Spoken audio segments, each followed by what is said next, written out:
My name is Philip, and I've been listening to you for about 1 month, some of the YouTube online, and I guess I manifested this day because 4 days ago I said, I would love to see you in person. And then I look online, and here you are in San Francisco. I flew up from Orange County. Yeah. And here we are in Esther's person. And I wanted to be first today. Yeah. Yeah. And because he's never been here before, he didn't know how astronomical the odds were. So he didn't shoot himself in his... Yes. So I know what happy is. I mean, I've been in moments of happy. When I'm in happy, I don't want to do anything.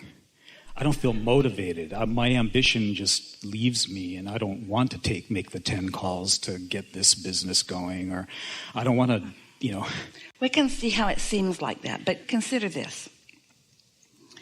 We're going to explain just a little bit about this to you, because when we talk about the law of attraction, we're talking about momentum also. If you're thinking about what you want, let's say success today in the calls that you make. If you're thinking about what you want, and then you're thinking about what you don't want, which is the grind of that, or how it hasn't been going well, you don't get any momentum going because you're going that way and then that way. So there's no momentum. Momentum happens when you think a thought, wanted or unwanted, and you don't contradict it with the other thought. For example, you could think about how hard it's going, and you could get a lot of momentum going that would paralyze you. It would make you feel like doing nothing. Or you could think about what you want, which would get momentum going toward what you do want. Esther calls it for herself sort of priming the pump. But what she has noticed about her own experience is that she used to prime the pump before she knew about the law of attraction, or about her placement in the universe, or the cooperative components that are all working with her toward what she wants. Before she knew about those things, she was wanting to motivate herself more. And she found, as most people do, that motivation comes from sort of acknowledging that if I don't do this, then this won't happen, or this bad thing will happen. And she didn't realize that she was actually building negative momentum against what she really wanted. So when you accept that law of attraction is responding to your vibrational output, which means what you're thinking about, and that as you are thinking with a little bit more clarity or focus toward what you do want, you'll begin to gather some momentum. A thought that you think for as little as 16, almost 17, 16, closer to 16 than 17 now, seconds, will bring another thought like it. And if you can hold that thought for another 16 seconds without contradicting it, another thought will join it. And once you get just beyond a minute, what happens is there's enough momentum now that your thoughts begin to flow more freely. The energy begins to flow more freely. And it's really when what we want to call law of attraction and true momentum kick in. Well, as short of time as that really is, most people never really get there, because you're so good at consideration, the pluses, the minus, the pros and the cons, what I like about it and what I don't like about it, that you don't really understand how to let momentum go. Now, we would like to point out to you that imagine a cork floating and on the surface of the water, and you take hold of the cork and you hold it under the water. So surface of the water is, in this analogy, positive thought, pure positive energy, no resistance. And holding it under the water is attention to something unwanted, which adds resistance and lowers the vibration of it. Well, with the cork, all you have to do is let go of it, and it will bob right back to the surface. And we want you, maybe for the first time ever, to think about that cork naturally bobbing as momentum. There's a natural momentum toward what you want, because as you live in this physical body, you were source energy before you came into this body, and then part of you got focused here. But the source energy part of you still remains in source energy. So here you are in your body doing just what you knew you would do. You're weighing, evaluating, considering the variety that you are living in, and knowing what you don't want, so knowing what you do want. So you're launching these rockets of desire, which have momentum. And the reason they have momentum is because your source, who remains non-physically focused, focuses only on what you're asking for, not on the reason you ask.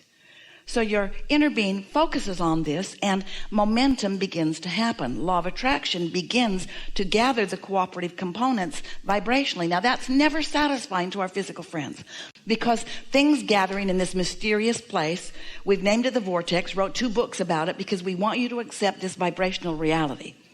It is reality, and things are gathering. And so there's a momentum there that if you can allow yourself, by letting go of the thoughts that hold you from it, from holding the cork under the water, your desire coupled with your inner being will call you as one of the cooperative components to your own intentions, to your own desires.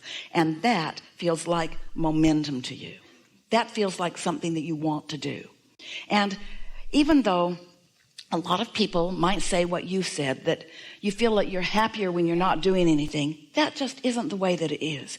In fact, we would go so far as to say you're only really happy when you are moving toward the intentions that life has caused you to carve out. So don't miss motivation, which is poking yourself with a rod to get yourself to move away from where you are, as compared to inspiration, which is your inner being calling you to who you really are and what you really want, and most important, to who you have already vibrationally become.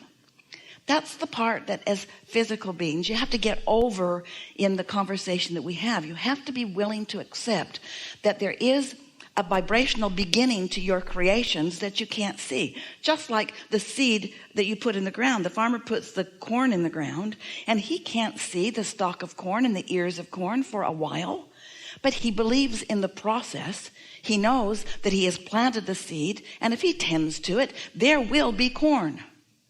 And you've got lots of corn in your vortex. You've got so many seeds about so many things that you care about, and most of them are ready for you to be ready for them.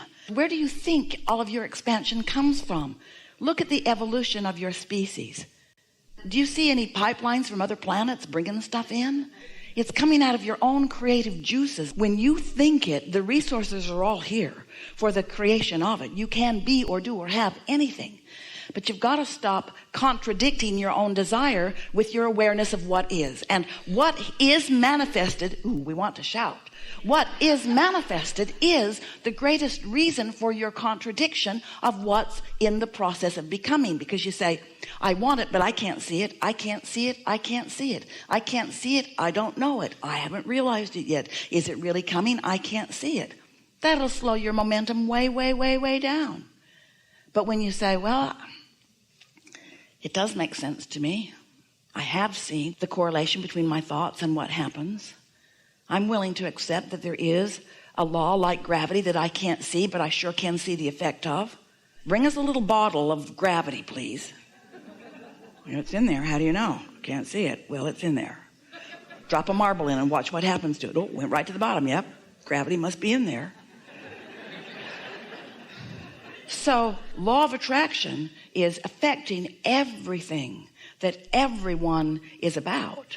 And so as you begin noticing that, and then you care about the way you feel, what you'll begin to notice is that you'll not only feel energized by it, but you'll begin to develop a passion about the way you're treated by the universe, about the way wonderful things shape up around you.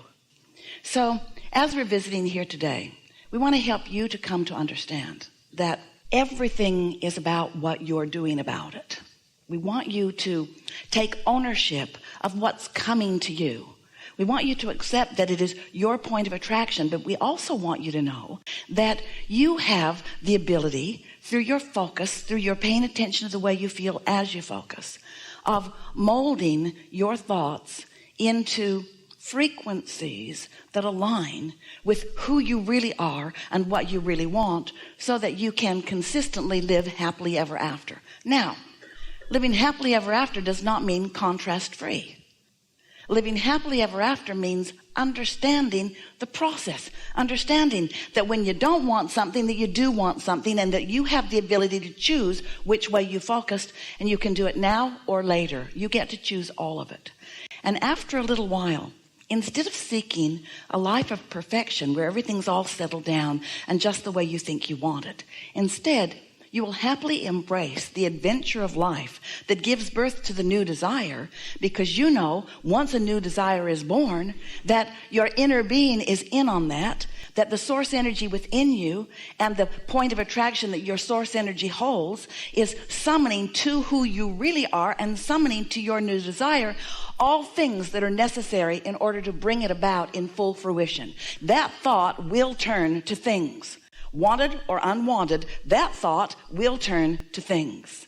So when you begin to understand that your thoughts are turning to things, and you begin to realize that you have lots of control over the thoughts you think, then what begins to happen is you begin to really enjoy anything that causes a new unfamiliar desire to be born within you, because now you get the fun, the adventure, the expertise, the hands in the clay of being able to focus in this sort of new arena, and then to watch what feels like those who don't understand the laws of the universe, the magic of the universe, as the things that you are desiring are coming about right before your eyes.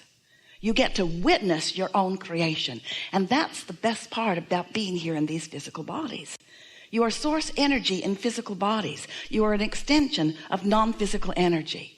And as an extension of that non-physical energy, you're out here on the leading edge where you explore contrast that helps you to understand what you out here on the leading edge prefer. Because you got to be preferring more than what is, or you can't be expanding. Can you hear what we're getting at? We're not teaching you to be satisfied with exactly how things are. We want you to relax into the inevitable desire that pulses within you for more to happen in your life all the time. You cannot be satisfied with status quo. And you know why? Because the status quo, what you call the status quo, what you call reality, this see it, hear it, smell it, taste it, touch it reality that you like so much and that you want to give so much of your attention to, we want you to come to realize that that's old news. That's past tense, because once it's manifested, the juice has flowed and it has occurred. It's like gum you've chewed all the flavor out of.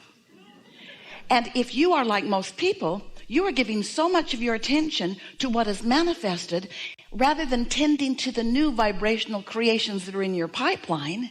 For example, let's say something happened and you didn't like it. And everybody agrees with you. Nobody would have liked it. And so you're giving your attention to this thing that you do not like. And you're justified in not liking it. And you want to talk about it a little bit because you feel pretty virtuous in coping with it. And so you're talking about this thing that you don't want that happened. What we want you to realize is that this thing that happened and it's done. But as you keep talking about it and thinking about it, now you are messing with the energy of the creations that are in the pipeline. So the next one comes with similar trouble, and the next one comes with similar trouble. And it does not need to. It's because you are defending or justifying or blaming or criticizing. You've got your attention where you don't want it to be. You've got your attention, first of all, on negative stuff. You've got your attention, next of all, on old news. And most important, you are accomplishing a vibration by your attention to this unwanted thing that is now affecting the creations that are in the pipeline that are coming into manifestation. So when they come, you say, well, that's about right. Yeah, that's about right. I pretty much expected that. That's about right. That's about right. That's about right. That's about right. And we say, well, of course it is, because the law of attraction never gets it wrong. Never gets it wrong. So if there are things in your life experience that you're not enjoying all that much, withdraw your attention from them. If there are things in your experience that you really are enjoying, then give your attention to them. In other words, everything that's lovely in your experience positively affects the new things that are coming down the pipeline. And everything that you are viewing that you don't like is negatively affecting the things that are coming down the pipeline, because you create your own reality, you see.